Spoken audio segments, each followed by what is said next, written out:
karong buntaga atong mahinabi ang usa ka Sugbuanong award-winning artist ug hisgutan ta ang nagpadayon niyang exhibit.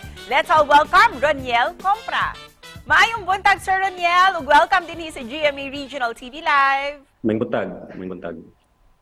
Sir Roniel, hisgutan ta ang imong humble beginnings. Kano sa ka nagsugod pagka interesado sa art ug kinsay naka-impluwensya kanimo? Sa ko ma-recall kay bata pa kayo ko makainomdom ko nga gaduhan ako og mga lapok o mga lain-lain nga mga materials kay mao may available in absence sa mga commercially produced bitaw nga mga toys.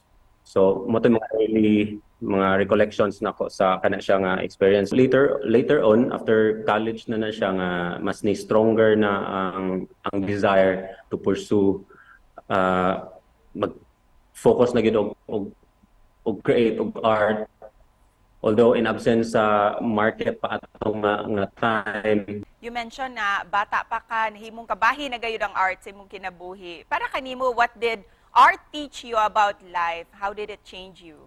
Siguro sa kinatibuk generally ang mga experiences gyud lamis akong giingon kaganina nga mga mas ning baga ang mga pangutana o mas nidaghan ang venue para i-express ning mga butanga. Personally, very rewarding ang art gayud for you. Pero professionally, unsa kining mga awards nga nakuha nimo, sir?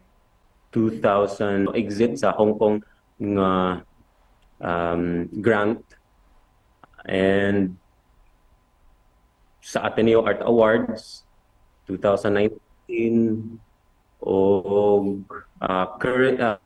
recently na shortlist po ko sa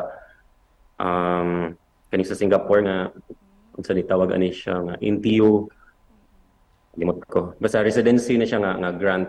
Sir, ubay-ubay na gayud ang imuhang mga obra ug recognition nga nadawat. Ug karon doon na po kay bag-o unsa ni imuhang exhibit, sir? Can you share about this? Ang title diay ani nga show kay End Floaters. So mura siya og sa masang gingon pasumbingay or metaphor ang paggamit nako symbolically ang kalatsotse as marker, as secondary nga boundary from the official nga muhon gyud para siya nga makit-an.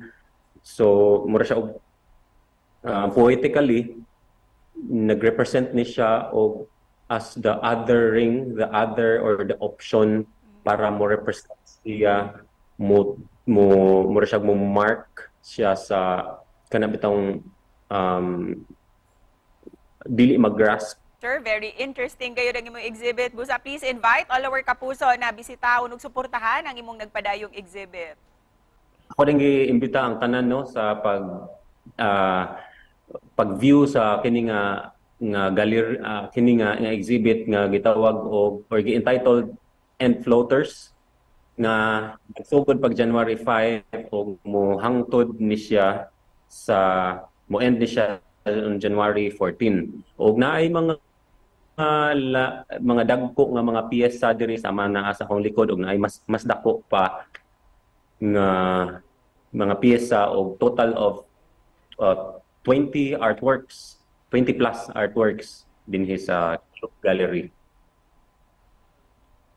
Ug isip para po, sir, unsay mensahe nimo para sa atong mga kapuso nga nagtan-aw karon? Una, malin pa yung bagong tuig 2023 o hinaot sa tanan nga naatay kabaskog o padayon lang sa atong paglambo kung sa unsa man nga klase nga paglambo. Daghang salamat usab, sir, and congrats sa imong exhibit.